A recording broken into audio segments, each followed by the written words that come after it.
that is wrong, we're supposed to say it. That's right. But a lot of politicians, and this is what's so funny, even though in the Constitution, it basically says if the government has become tyrannous and we have a right to take you out of office, but they sometimes feel that you have no right to say anything. I think it's come to a point where they believe that we don't have what it takes to make change like they did in 1776. But I always tell people, don't underestimate people. They'll surprise you sometimes. But I think we've come to a age in our society where I think we've really gotten complacent. I think so. I think because a lot of people sometimes don't realize. I'll be honest with you. I don't think a lot of people realize that we have the right to basically vote people out of office, and if they don't want to leave, we have the right to arm ourselves and take them out. Take them out. But see, nobody reads anymore. If you look at it, nobody reads the Constitution. Because I'm just like when we talk about the Second Amendment.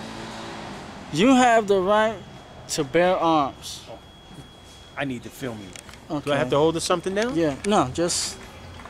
Because I need you to talk about that. Because. All right. Basically, we have the right to keep and bear arms. So I don't understand. Because this is what's funny.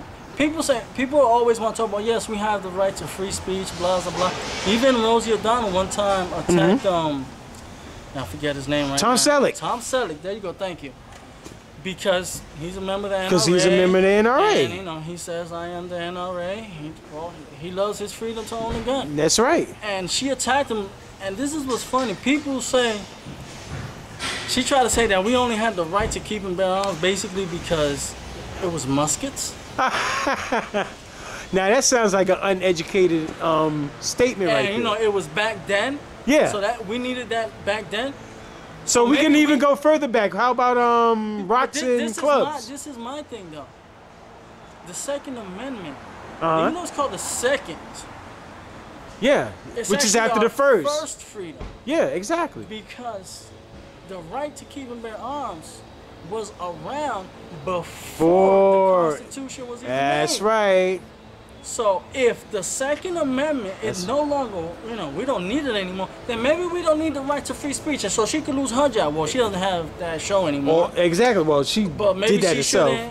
But yeah, I see what you're saying. So if we can't have our Second Amendments, what's stopping them from eliminating our First Amendment? Our first, our third, fourth, fifth. Exactly. Any amendment, any right that when we will have, it stop? You know? I don't know, but you know what it is? See, like I said, the problem is, since nobody's really attacking the First Amendment, which is what most people admire and love and want. Yeah, because it's the most popular, I think. Yeah, because you gotta realize, talk shows. Yeah, it's the most glamorous. You know, because you can just talk. Yeah, you got Ellen DeGeneres, you got The View. Yeah, you got Regis and Kelly. All the stuff that they want to talk. Then you, of course, have other people commenting what they have to talk. So everybody likes that. Exactly. Yeah. But, so, since that's not being attacked, nobody really pays. I feel a lot of times people really don't pay a lot attention to. I agree with you. I agree with you. As long as they can basically bitch and moan. Yeah. They're okay. Exactly. I can complain, so I'm so good. we came from a society of warriors to a society of whiners, if you look at it. Basically, we became... Hey, don't hold back. To be honest with you, I think... Freedom of speech. Yeah, freedom of speech. You're not regulated. No. I think people in this country... A lot, not everybody. We have have a lot of good, strong Americans in this country. I agree. I think a lot of people have become pussies. For a better word, yeah. I mean, that hits it right on the head. Yeah. I mean, look. Lame in terms of yeah. We've become. I'll put it to you like this. We're all about talking, which, I mean, listen, democracy Nothing's is a wrong with beautiful talking. thing. Yeah. But there comes a time where you have to go click, click, it's showtime. Exactly. Not because you can, because you have no other resort to resort to. Exactly. You know, because a lot of people always want to protest wars. Now, I know the Iraq war is not... it's not popular. It's not popular. I'm not saying it was the smart thing to do, the right thing to do. I'm not saying that. But even before, when we went into Afghanistan, I remember right after 9/11, there was this kid. He was on MTV talking about that if we go to war, mind you, this was going to Afghanistan. We're not even talking about Iraq. When we went to Afghanistan, he was like, that his mother said if there was a draft, she was sending him to Canada. That's truly American. My whole thing is, we're not even talking about Iraq. We're not talking about the whole weapons of mass destruction. Yeah. The people who attacked us came from Afghanistan. Whether you believe it or not, if there was a conspiracy, and I don't give a shit. Yeah. You know, but these people believe that we were attacked, but still did not want to go to war. Of course not. I don't get that.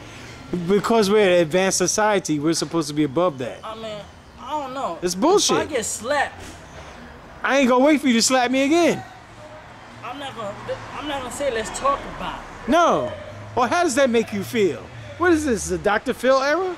You know, it's not that you threaten me. If you would have just threatened me, I'd say, yo, you need to calm down. Exactly. But once you hit me, all bets are off, buddy. It's on and popping. There you go. And see, we lost that in this country. We lost that. We lost that in this country. It's just like, oh, you know, I remember at one point it was like, oh, just bomb them. So just bomb them, but don't send soldiers on the ground. So basically, if a pilot, for some reason, plane goes out of order, gets shot down, oh well. But yeah, you know, but this is the whole thing. Oh, I don't want to send my son or my daughter. Let me tell you something. And a lot of people who complain, a few people who I saw complain, they even say, well, my son or my daughter's in the military. Well, guess what? Contract stipulates. You know what's funny? You got people who feel they join the military, or you have family members who feel their sons or daughters join the military, whatever branch it may be. Yeah. They feel it's like, okay, let's just join during peacetime. But when it comes because it's easier that way. When it comes time when shit hits it, do your job, during which, I'll be honest with you, there was something, I remember the movie Behind Enemy Lines. And Gene Hackman's character told Danny Glover? What was it? Danny Glover. This is with Owen Wilson. Owen Wilson. Yeah. He told his character, because Owen Wilson was complaining about the fact that he was, oh, why am I flying? Yeah. You know, we're not at war. And Gene Hackman said something. I was like, wow.